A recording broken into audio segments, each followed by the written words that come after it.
Hey, I'm Jeff the Junk Seller, and this presentation is going to be about a flea market that I recently did in Bonham, Texas, that went from July the 10th to the 13th. I chose that one because it was the closest one to Canton, and I was coming out of there with hardly any money. I didn't have any shopping money, and I have to do something with my weekend. I got to be somewhere, and actually setting up at a flea market is cheaper than going and staying at a state park, believe it or not. But and you have the opportunity to buy in to sell, and I was able to buy some pretty good stuff here. Uh, being a vendor, you get access to a lot of stuff that the public won't get access to because I there. When they say come back in 20 minutes, I can be there back there in 20 minutes. You get rock star access by being a vendor. But it cost me $50 for electric for 4 days, and it would have cost me $60 for a space at a state park. But by being at a flea market, I was able to sell and to buy. But I took a bunch of low value decor, that kind of stuff. I took some tools. I took my tent and my display cases of some better stuff just to show off. I really didn't expect to sell much of it there. I was able to meet some people that knew that some of that stuff was pretty good, and there's always a few folks. I don't care what kind of market you're at. There's always going to be a few of them that get it. That you can have a $10,000 piece there, and there will be somebody that understands that that's worth $10,000. The majority of everybody won't, but that one guy will, and you might establish a pretty good relationship around them trying to get that or some kind of future dealings. But anyway, I left Canton with about $500, and I spent $70 on a repair van, $80 in fuel, $60 for food and groceries, $50 for my space. I got out there and I spent $91 on stuff and inventory, and I wound up walking away with $600. I came up $100, and the stuff that I bought, I believe, was better than the stuff that I sold. But my purchases, I spent $91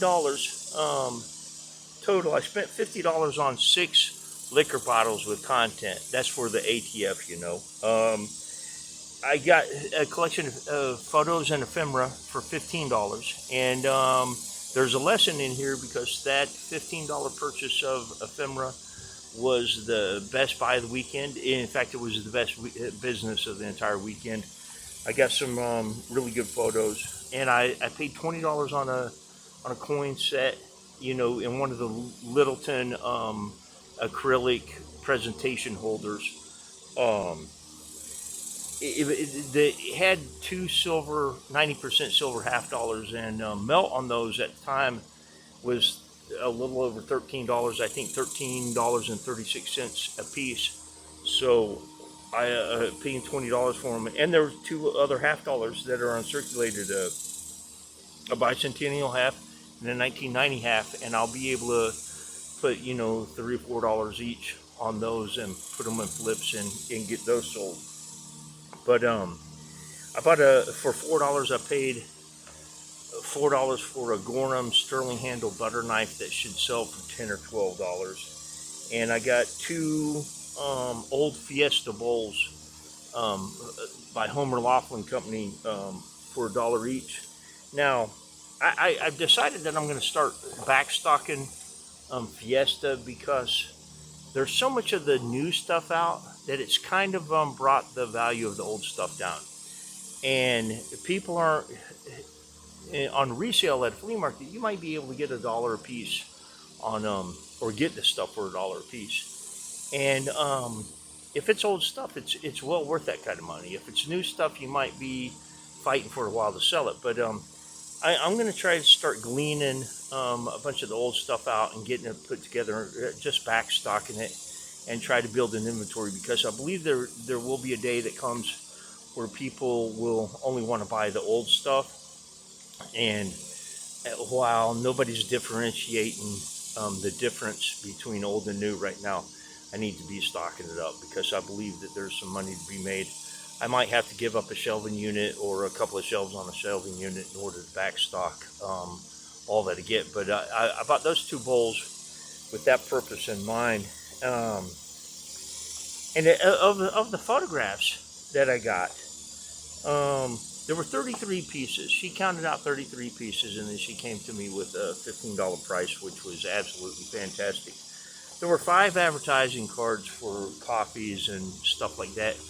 Um, I think some of the retailers or the grocers, I think, were small places, so those might actually have a premium over what's typical. But those can be anywhere from $5 to $15 a piece.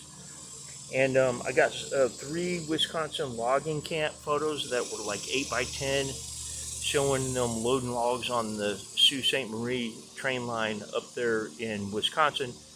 And it was in the snow, but they've got some identification on some of the photos, the place names and that kind of thing.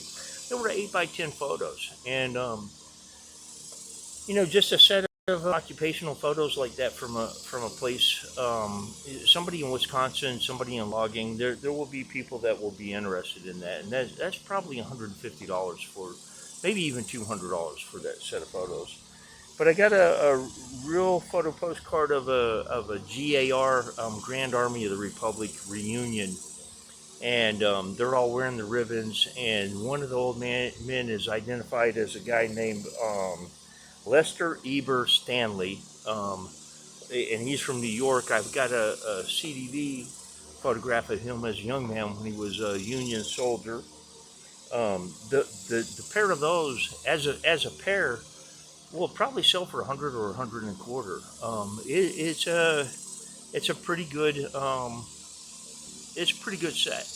Now, generally with Civil War photographs, Union photographs, you might only be looking at $30 or $40, but when you put a name to it, you can jump them up, $60, $65. And the fact that I've got the real photo postcard with him at a reunion just adds value to that. And there's another card in there with a guy wearing a medal, an old guy, and looks like what might have been even his Union uniform.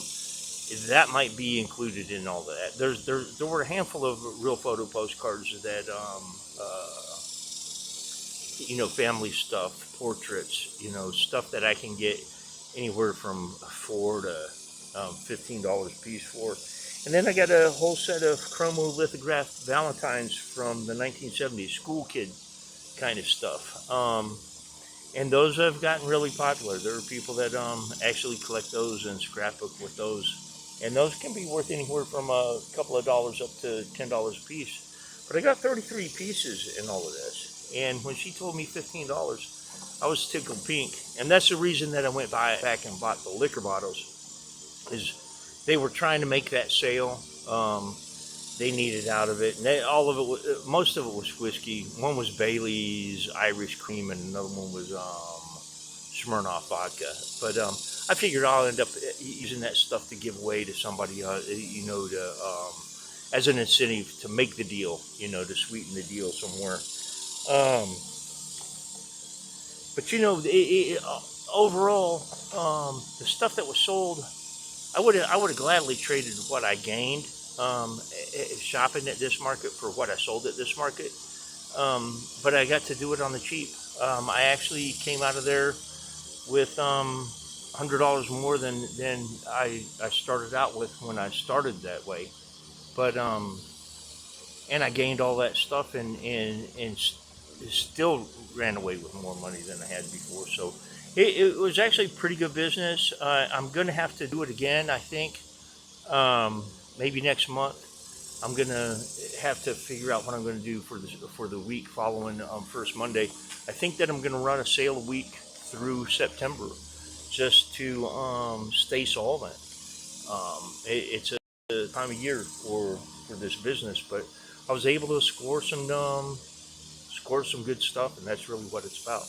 But if you like this video, then please give me a thumbs up, and if you did, then please view some of my other material. If you like that as well, then please subscribe. But thank you for viewing.